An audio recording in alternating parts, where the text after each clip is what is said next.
Here's the exact steps I took to make my first 100K. Hi, I'm Ed McKnight, an economist and host of New Zealand's #1 business podcast, the Property Academy podcast. And in that show, we talk about how important it is that us Kiwis, we talk openly about money. And that's why I'm going to show you the steps that I actually took to make 100K and actually the things I'd do differently if I was to do it all again.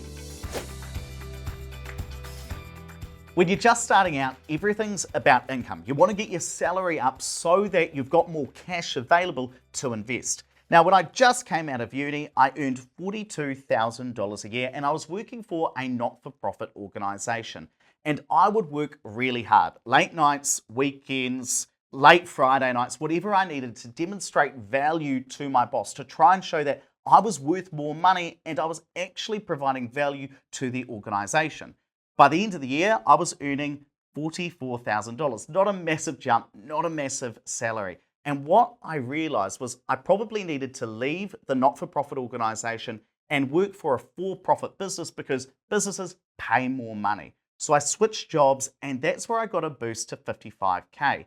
And one of the main tips that we talk about on this YouTube channel is often those large jumps in income come when you switch jobs. Now, I did that a couple of times, asking for those pay rises, occasionally switching jobs, and got to 100K salary by the time I was 26, 5 years into the workforce. Now, 100K is a lot of money, but I'm not some genius. I made a lot of dumb decisions on the way, and I've actually got a video about that on our YouTube from when we launched our book, Wealth Plan. Make sure you subscribe to our YouTube channel, by the way, if you like videos like that. We release new videos every Monday and Wednesday. Now, a couple of tips for you.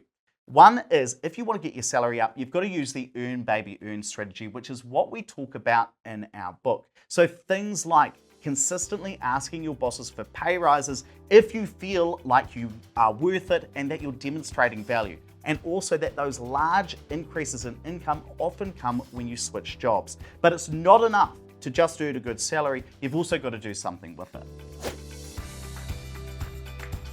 So you're earning a good income, but you've got to do something with it. My second step was to consistently put money into KiwiSaver. So I was in the ASB Growth Fund, which means that there's a high percentage of shares and other assets that increase in value more quickly. And I was consistently putting in 3% of my income. Now, that's good because it gets matched by your employer. They're also going to put in 3%, and you also get a little contribution from the government. Now, that's basically free money that helped build up the first part of my assets. So within those 5 years, I ended up having about 25K in my KiwiSaver, and I also saved up some money on the side.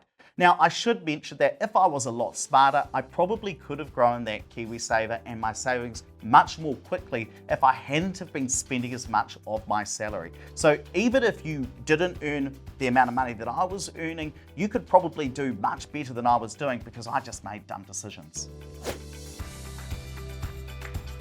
My next step was to buy my first property, and I ended up buying this apartment in Christchurch, and I paid $385K for it. Now, here's the really cool thing.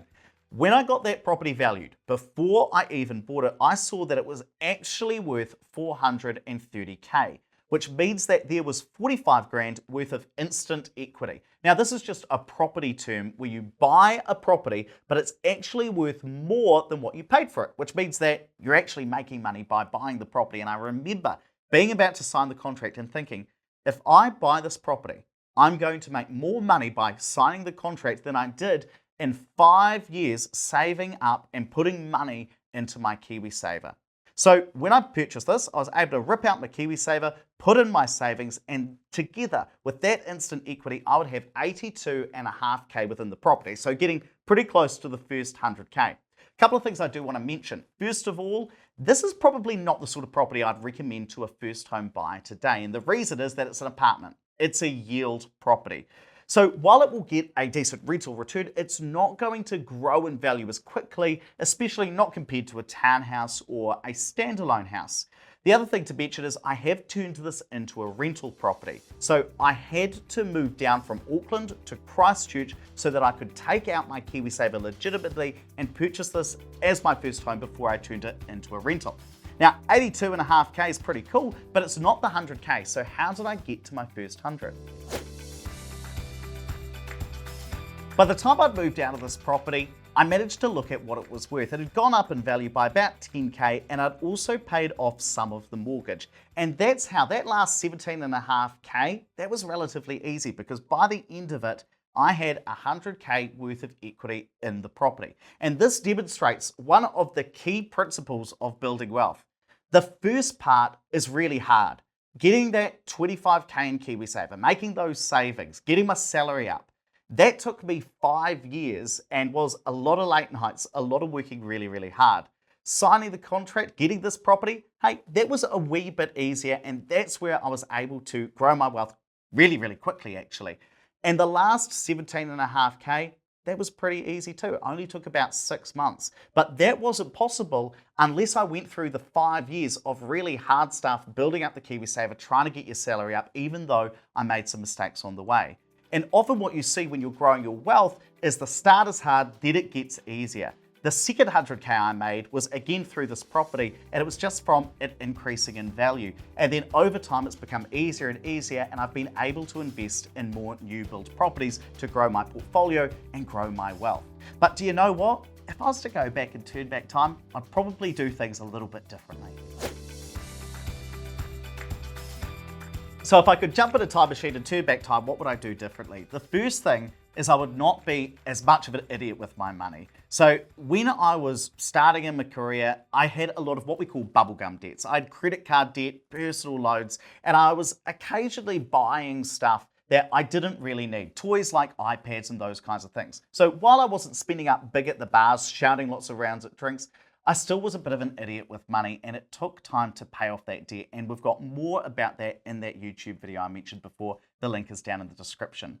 The second thing is I, again, wouldn't invest in a yield property. I would have purchased a townhouse or a standalone house that's going to increase in value more quickly, and probably would have been a better long-term financial decision, because while I did make money by signing the contract, instant equity, the real money comes from the property going up in value over time. And the real thing that I'd do differently if I was doing it today is I wouldn't have purchased an existing property. Instead, I would have purchased a new build property, something like this. And it all comes down to the interest deductibility tax rules, which mean that this kind of property, the one that I bought, I'm going to have to pay way more tax than if I'd purchased a new build like this. So if you're a first home buyer and you're thinking, I'm going to buy something and turn it into a rental property later on, I'd probably be buying a new build today. And that's why I'm investing in properties like this now. Now, if you're interested in investing in new builds, check out our website, opuspartners.co.nz, because we help regular Kiwis grow their wealth with new build properties.